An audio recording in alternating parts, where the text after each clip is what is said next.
Even if your solo 401k is at maximum contribution for the year, you may still have room to put more into retirement on the personal side. The IRA layer is separate from any business side plan, and it stacks on top. The numbers are smaller, but the optionality is real. Particularly the Roth optionality and the spousal capacity most coaches I've talked to are leaving completely unused. This unit walks the 4 pieces of personal side stacking. 2 things to understand about how this layer stacks. The personal IRA limits aren't reduced because you have a solo 401k or a SIP. They're independent. You can max your business side plan and still put $7,500 into a traditional or Roth IRA if eligibility allows. The second piece is that all IRA types share the same combined cap. You can't put $7,500 in a traditional and $7,500 in a Roth in the same year. The cap is across types, not per type. Here are the 2026 numbers. Standard IRA contribution, $7,500 combined across traditional and Roth. Secure 2.0 catch-up at age 50 plus, 1/100. That catch-up is now inflation indexed for the first time, after sitting frozen at $1,000 since 2009. Maximum at age 50 plus with the catch-up, $8,600. Small numbers relative to the solo 401k's $24,500 employee deferral, but the personal layer still earns attention because of the Roth treatment and the spousal capacity.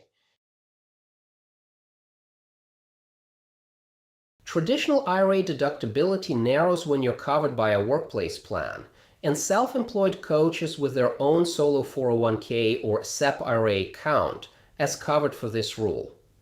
Above certain income thresholds specific to your filing status, traditional contributions become non-deductible. The contribution still happens, but the federal tax deduction is gone. That's the moment the backdoor Roth, covered in 13.6, becomes the relevant path. The pre-tax deduction you lost on traditional shows up instead as future tax-free Roth growth. Roth IRA phase-outs by filing status for 2026. Single and head of household, the phase-out range runs from $153,000 to $168,000 of MAGI. Married filing jointly, $242,000 to $252,000. Married filing separately while living with your spouse, and this catches people. Phase-out starts at 0 MAGI and is effectively eliminated above $10,000. Inside the range, the contribution limit reduces proportionally. Above the upper threshold, no direct Roth contribution is allowed, and the backdoor path becomes the only door.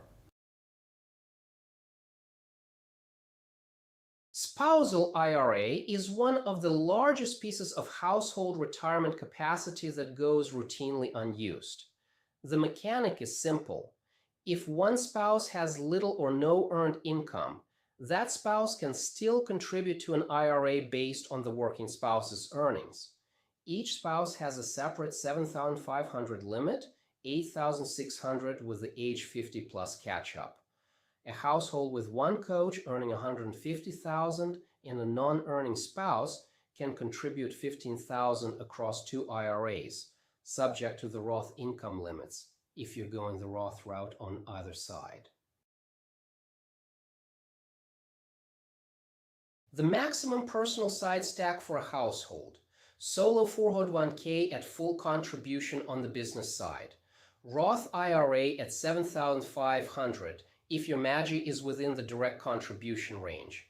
Spousal IRA at another $7,500 if there's a non-earning or lower earning spouse. That's the ceiling on what the personal layer can add.